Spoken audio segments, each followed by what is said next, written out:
Welcome back again. आज हम देखेंगे कि लास्ट टाइम हमने जिस तरह से वेब पेज बनाया था उस वेब पेज को हम समझेंगे कि वेब पेज कैसे काम करता है। उसमें जो हमने टैग्स इस्तेमाल किए थे वो किस चीज़ के लिए यूज होते हैं और कैसे वो इंडिविजुअली वर्क करते हैं। तो सबसे पहले हम लोग अपना वर्किंग जो फोल्डर है उसको ओपन कर लेंगे। तो सबसे पहले हम लोग सबलाइम को यहाँ पे टाइप करके ओपन करेंगे और जो हमारा लास्ट टाइम का वर्किंग फोल्डर था वो था ट्यूटोरियल्स। उसके अंदर हमने फोल्डर बनाया था HTML, जिसके अंदर एक फाइल हमने रखी थी first.html, और जिसके अंदर हमने देखा था कि किस तरह से हम वेब पेज का स्ट्रक्चर बनाते हैं और वेब पेज में किस तरह से टैग्स को लिखते हैं। तो जो पहला टैग हमारा होता है वो HTML टैग होता है और उस HTML टैग के अंदर दो टैग मेनली होते हैं, पहला हेड टैग एंड दूसरा आपका बॉडी टैग। और हेड टैग के अंदर आपका एक टैग रहता है that is called title tag. तो इन चीज़ों को हम लोग समझेंगे कि ये किस तरह से वर्क करते हैं और किस तरह से ये काम में लेके लाए जाते हैं। तो सबसे पहले हमें समझना क्या है, जो आपका वेब पेज होता है इसके दो पार्ट्स होते हैं। तो जो भी आपका वेब पेज है उसके दो पार्ट्स होते हैं नॉर्मली। जो पहला पार्ट इसका होता है वो होता है हेड सेक्शन, जिसको हम मेटा सेक्शन भी कहते हैं। तो मेटा सेक्शन एक ऐसा सेक्शन होता है जो मेटा टैग्स को कंटेन करता है। अभी मेटा टैग्स क्या होते हैं इनके बारे में हम डिटेल में आगे पढ़ेंगे, लेकिन अभी थोड़े समय के लिए हम ये समझ लेंगे कि ऐसे कोई टैग जो डेटा के बारे में हमें डेटा अवेलेबल कराते हैं, जानकारी देते हैं। तो ये अभी इसको हम ये भी कह सकते हैं कि डेटा अबाउट डेटा। जो हम वेब पेज में डेटा लिखते हैं उस डेटा की जानकारी अगर किसी टैग के द्वारा सर्च इंजन और यूजर को प्रोवाइड कराई जाएगी तो उसको हम लोग कहेंगे मेटा टैग्स। ठीक है, तो पहला पार्ट हो गया हमारा हेड सेक्शन। जो दूसरा पार्ट आपका होता है वो होता है बॉडी सेक्शन।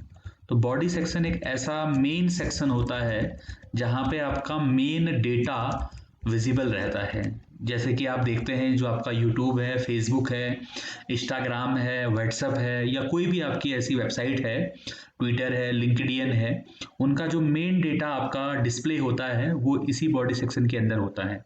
तो आज हम समझ रहे हैं कि जो हमने पहले वेब पेज बनाया था उसका जो स्ट्रक्चर था वो क्या कैसे काम करता है।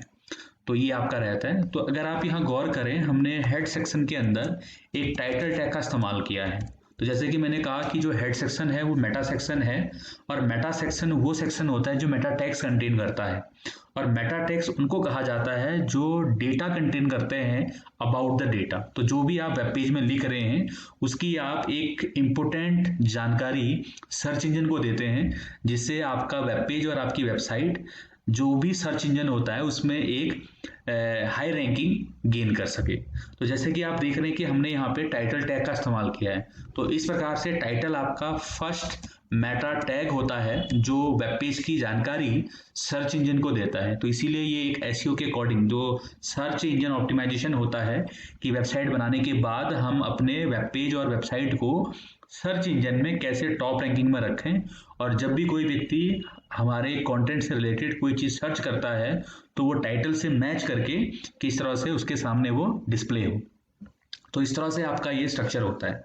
और ये जैसे कि मैं बता रहा हूँ कि जो आपका बॉडी सेक्शन होता है ये मेन सेक्शन है। तो जितना भी आपका डेटा कोड करा जाता है वो विशेषकर बॉडी सेक्शन के अंदर ही आपका डिस्प्ले होता है।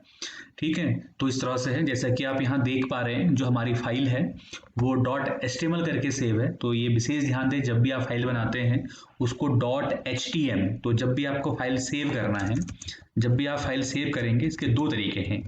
फाइल नेम आप लिखेंगे, उसके बाद आप .html लिख सकते हैं, या फिर आप फाइल नेम लिखेंगे उसके बाद आप .htm लिख सकते हैं, कुछ भी लिखें। तो ये जो आपका है वो वेल डिफाइन कहलाता है। तो इस तरह से हम एक बेसिक स्ट्रक्चर बनाते हैं। तो विशेष ध्यान दें जब भी आप सबलाइम के साथ काम कर रहे हैं, ये सबलाइम आपका एक प्रकार का ओपन सोर्स है और मतलब फ्रीली आपको अवेलेबल हो, इसके लिए कोई आपको पेमेंट नहीं करनी पड़ती है। और दूसरा, इसको आप इंटरनेट से डाउनलोड कर सकते हैं। जो भी हम लोग यहाँ पे इस्तेमाल कर रहे हैं वो सबलाइम टेक्स्ट 3 है। तो ये इसलिए भी ज़्यादा बेस्ट है, अगर आप यहाँ पे देखें व्यू पे जाके, इधर सिंटेक्स पर अगर आप जाएं और यहाँ पर नंबर ऑफ प्रोग्रामिंग लैंग्वेज देख सकते हैं, तो इन सभी प्रोग्रामिंग लैंग्वेज के लिए हम लोग यहाँ पे क्या कर सकते हैं, प्रोग्रामिंग कर सकते हैं। इसमें और भी सारे पैकेजेस होते हैं जिनके द्वारा हम अपनी जो कोडिंग है उसको फास्ट कर सकते हैं। तो यहाँ पे बहुत सारे पैकेजेस कंट्रोल होते हैं, पैकेजेस होते हैं जिनको हम पैकेज कंट्रोल के द्वारा अपने सबलाइम में इंस्टॉल करते हैं और जिसकी मदद से हम बेस्ट तरीके से प्रोग्रामिंग कर सकते हैं। इसी में आपका जैसे HTML का ही एक आपका पैकेज है एमिट, जिसके द्वारा हम फास्ट कोडिंग कर सकते हैं। तो ये सारी कुछ चीज़ें आपको स्टेप बाय स्टेप आगे वीडियो से बताई जाएंगी और आप अगर इस चीज़ को फॉलो करते हैं, आप बहुत बेहतर तरीके से वेब डिज़ाइनर और वेब डेवलपर बन जाएंगे। Thanks for watching video, stay tuned.